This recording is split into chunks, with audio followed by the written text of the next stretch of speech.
स्वागत है। और आज हम देखने वाले हैं बहुत ही अच्छा चैप्टर, बहुत ही उम्दा चैप्टर, जो किसी भी पेपर में, चाहे रेलवे हो, पुलिस हो, एसएससी हो, किसी भी पेपर में आपका वीडियो हो, ये चैप्टर जरूर, इस चैप्टर से 1-2 क्वेश्चन देखने को, कम से कम 2 क्वेश्चन देखने को जरूर मिल जाते हैं और बच्चों को ये काफ़ी कठिन लगता है। तो मैं आज इस चैप्टर को इतने अच्छे तरीके से बताऊंगा, सिर्फ एक ट्रिक बताऊंगा और पूरे के पूरे आप कोई भी सवाल लगा सकते हैं। इससे रिलेटेड जितने टाइप के 2-3 टाइप के क्वेश्चन आते हैं, सारे टाइप के क्वेश्चन को आप बहुत आसानी के साथ हल कर सकते हैं। ठीक है, तो चैप्टर का नाम है कैलेंडर। ये आज हमारा टॉपिक है कैलेंडर। इस टॉपिक को हम कवर करेंगे और पूरे पहले एक बार बेसिक देख लेते हैं, ओवरव्यू 2-3 मिनट के अंदर। तो आप लोग वीडियो पूरा लास्ट तक देखिएगा अगर आपको पूरा बेनिफिट लेना है तो। ठीक है,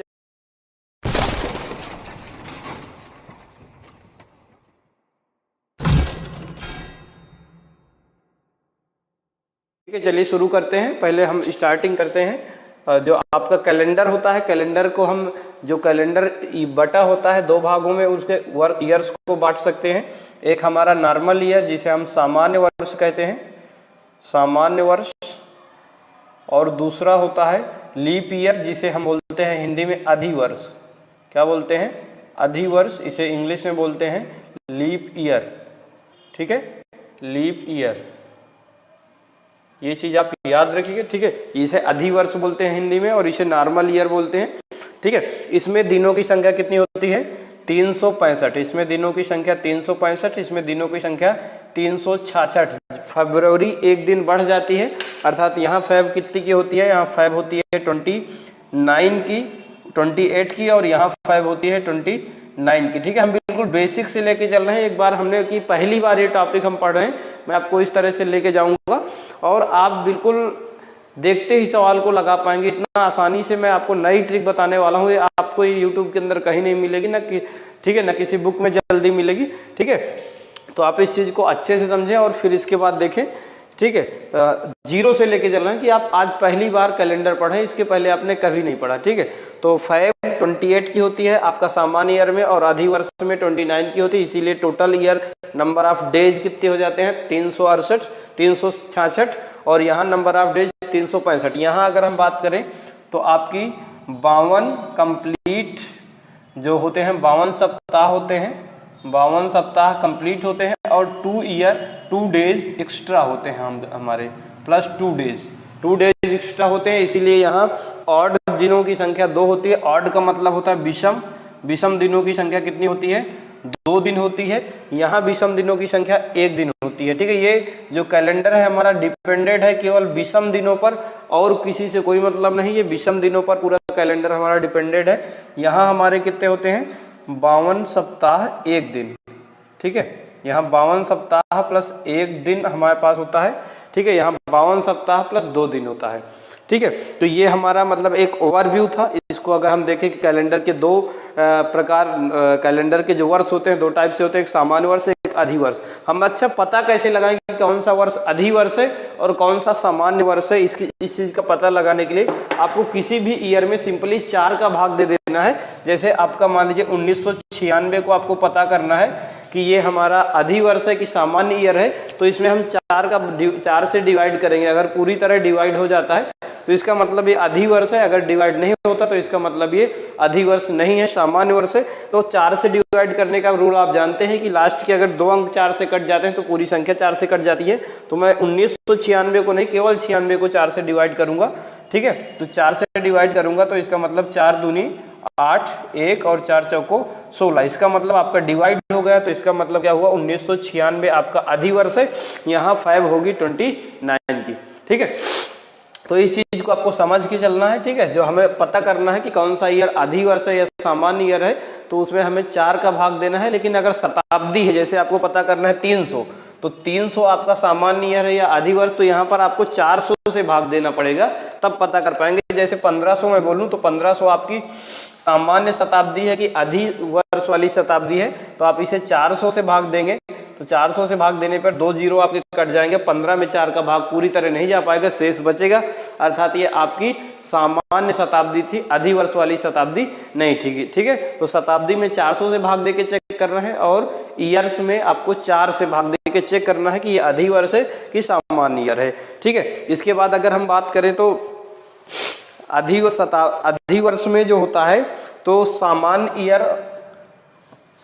ईयर में पहला दिन, वर्ष का पहला दिन सामान्य ईयर में, ठीक है, सामान्य ईयर में अगर हम बात करते हैं, ईयर में वर्ष का पहला दिन आपका, वर्ष का पहला दिन व अंतिम दिन सेम होता है। पहला दिन व लास्ट डे आपका क्या होता है, सेम होता है, ठीक है, लास्ट डे सेम होता है।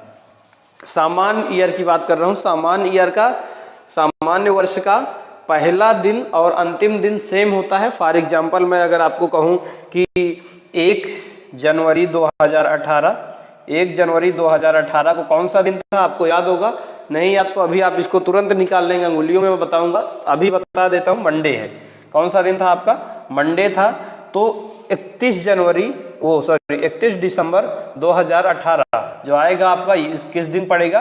मंडे को ही पड़ेगा, क्योंकि ये क्या है, एक आपका सामान्य ईयर है 2018, चूंकि 18 में 4 का भाग नहीं जाएगा, इसका मतलब 2018 सामान्य ईयर है, और सामान्य ईयर में पहला दिन व अंतिम दिन सेम होता है, ठीक है। और अगर हम बात करें कि लीप ईयर की, तो लीप ईयर में पहले और अंतिम दिन में 1 दिन का डिफरेंस होता है, ठीक है। लीप ईयर में क्या होता है, लीप ईयर में पहले और अंतिम दिन में, पहले व अंतिम दिन में 1 का अंतर होता है, 1 बढ़ जाता है, ठीक है। आपका अंतिम दिन पहले दिन से 1 बढ़ जाता है, अर्थात अगर पहला दिन आपका सोमवार है लीप ईयर का, तो अंतिम दिन मंगलवार पड़ेगा, ठीक है। फॉर एग्जांपल अगर मैं ले लूँ तो 1 जनवरी 2020, आपको पता है 1 जनवरी 2020 क्या है, क्योंकि 20 पूरी तरह 4 से कट गया, इसका मतलब है अधिवर्ष। इसमें 1 जनवरी 2020 को आपको क्या पड़ता है, बुधवार पड़ता है, ठीक है, बुधवार। तो 31 दिसंबर 2020 को क्या पड़ने वाला है, 31 दिसंबर 2020 को आपका बुधवार के 1 आगे चले जाएंगे, अर्थात गुरुवार पड़ेगा, ठीक है। तो इस चीज को आप समझ गए। लीप ईयर में जो पहला और अंतिम दिन होता है, एक दिन अंतिम दिन पहले दिन से 1 दिन बढ़ जाता है, और साधारण ईयर में सेम रहता है, ठीक है। तो ये कॉन्सेप्ट आप इसी को ये समझ सकते हैं कि अगर इस साल पहले 1 जनवरी को आपका सोमवार पड़ा, तो अगले ईयर, अगर ये ईयर सामान्य है तो अगले ईयर आपका 1 दिन बढ़ जाएगा, अर्थात 1 जनवरी 2018 को अगर हमारा सोमवार है, मंडे है, ठीक है, तो 1 जनवरी 2019 को क्या पड़ने वाला है आपका, मंगलवार, ठीक है, ट्यूसडे पड़ने वाला है, मंगलवार, ठीक है। चूंकि यहाँ हमने क्या किया, लास्ट दिन सेम होता है, अर्थात 31 मंडे होगा, तो इसका मतलब 1 मंगलवार ही होगा, ठीक है। लेकिन अगर ये लीप ईयर होता, जैसे मैं 2016 कह दूं, सपोज करिए 1 जनवरी 2016 को मंडे है, तो 1 जनवरी 2017 को क्या पड़ेगा, मंडे के बाद ट्यूसडे तो लास्ट दिन हो जाएगा, तो इसका मतलब क्या हो जाएगा, बुधवार, ठीक है, फिर बुधवार हो जाएगा। तो इस चीज को आपको समझना है, ठीक है। इसके बाद अगर हम बात करें किसी भी दिन में, जैसे आपका एक दिन दिया हुआ, जैसे आज बता दिया गया कि 2 तारीख को सोमवार है, बता दिया गया कि 2 तारीख को कोई महीना है, उसकी 2 तारीख को सोमवार है, तो उस महीने की 15 तारीख को क्या पड़ेगा, 20 तारीख को क्या पड़ेगा, इस टाइप के क्वेश्चन आते हैं। तो किसी भी डेट में आप 7 या 7 का गुणज, ठीक है, किसी भी डेट में 7 या 7 का गुणज, 7 का गुणज मतलब 14, 21, 28, ठीक है। तो किसी भी डेट में 7 या 7 का गुणज जोड़ने या घटाने से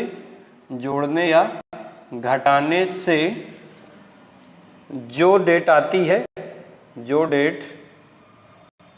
है उस डेट को भी वही दिन होता है जो पहली डेट को था, जो शुरू वाली डेट को था, ठीक है, शुरू वाली डेट को था, ठीक है। इस चीज को आपको समझना है। अगर आप किसी भी डेट में 7 जोड़ दें, 14 जोड़ दें, ठीक है, या 21 जोड़ दें, या 28 जोड़ दें, तो जो नई डेट आएगी उस डेट को भी वही दिन होगा जो पहली वाली डेट को रहा था। जैसे मैं कह दूं कि 2 जनवरी मान लीजिए, 2 जनवरी को आपका सोमवार है, सपोज करिए 2 जनवरी किसी वर्ष की जनवरी है, 2 जनवरी को क्या था आपका सोमवार था 2 जनवरी को, ठीक है। तो अब कहा जाए कि 29 जनवरी को क्या पड़ेगा, ठीक है। तो आप क्या करेंगे, इसको इसमें सेम जोड़ेंगे, अर्थात आप अगर आप इसमें 7 जोड़ेंगे, 2 में 7 जोड़ेंगे तो कितना हो जाएगा 9, तो 9 को भी क्या पड़ेगा, सोमवार ही पड़ेगा, ठीक है। और अगर फिर इसमें आप 14 जोड़े, 7 का गुणज दूसरा 14, तो क्या हो जाएगा आपके पास 16, तो 16 को भी आपका क्या पड़ेगा, सोमवार ही पड़ेगा। और फिर इसमें आप 2 में 21 जोड़ें तब आपका 23, तो 23 को भी आपका सोमवार ही पड़ेगा। और 2 में 28 जोड़ें अर्थात 30 को भी सोमवार ही पड़ेगा। तो इस तरह से आप 7 या 7 के गुणज जोड़ के या घटा के उस चीज को निकाल सकते हैं, वही डेट पड़ता है, ठीक है। इसके बाद महीनों में आपको मैं एक ट्रिक बता देता हूं कि कौन कौन से महीने 30 के होते हैं, कौन कौन से महीने 31 के होते हैं। इस चीज में काफी कंफ्यूजन होती है, ठीक है। तो इस चीज को क्लियर कर देता हूं मैं एक ट्रिक के थ्रू, आपको कभी नहीं भूलेगा, ठीक है। एक ट्रिक बता रहा हूं मैं, ठीक है। महीनों के दिनों के आप संख्या याद कर सकते हैं, ठीक है। जून नवंबर जानिए, जून नवंबर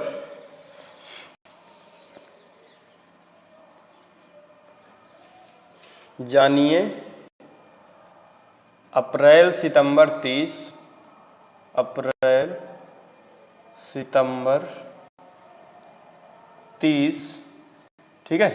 जून नवंबर जानिए, अप्रैल सितंबर 30, 28 या 29 फरवरी, 29 फरवरी, शेष सभी 31, ठीक है, शेष सभी 31, ठीक है। तो इस चीज को आप याद करके, 2 लाइनें याद करके आप पूरे साल के जितने भी महीने होते हैं उसमें कितने दिन है, 30 की है, 31 की है, 28 की है, ये पता कर सकते हैं। पता है फरवरी 28 या 29 की होती है, लीप ईयर में 29 की, बाकी साधारण ईयर में 28 की, ठीक है। और आप जून नवंबर जानिए, अप्रैल सितंबर 30, ये 4 महीने आपके क्या होते हैं, जून भी आपका 30 होगा, नवंबर भी 30 होगा, अप्रैल सितंबर भी 30 होंगे, बाकी जितने बचे फरवरी को छोड़कर वो क्या हो जाएंगे आपके 31 के, अर्थात 4 1 5 30 के।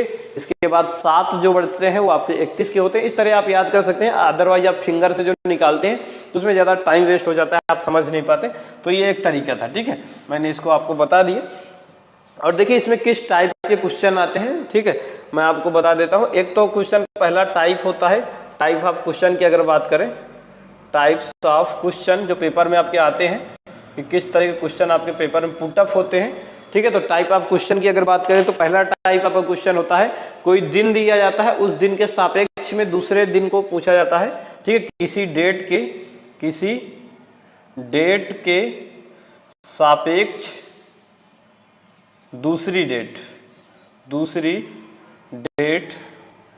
का दिन पूछा जाता है आपसे। एक डेट दे दी जाती है और कहा जाता है कि इस डेट को ये दिन था, तो अलग दूसरी कोई डेट दी जाएगी और तो उस डेट को, जैसे मैं कह दूं 5 फरवरी 2019 को सोमवार है, तो 25 फरवरी 2020 को क्या पड़ेगा। तो इस तरह से आप, ये होता है पहला टाइप। दूसरा टाइप डायरेक्ट आपको सीधे एक डेट दी जाती है, सीधे किसी भी डेट की आपसे दिन पूछा जाता है, कोई भी डेट दिया जाए उसका दिन पूछा जाता है, ठीक है। वो डेट आपकी 1900 वाली हो सकती है, 1800 वाली, 1600 वाली, 1500 वाली या 2100 वाली, 2000 वाली, किसी भी सन की हो सकती है, किसी भी शताब्दी की हो सकती है। ये 2 टाइप के आते हैं। एक टाइप और होता है लेकिन वो बहुत कम ही पूछा जाता है, उसको आप लगा लेते हैं आसानी से, ठीक है। तो ये 2 टाइप मेन फोकस करेंगे। मैं पहले आपको ये नीचे वाला टाइप बताऊंगा, बाद में ऊपर वाले टाइप की हम टाइप को डिस्कस करेंगे, ठीक है।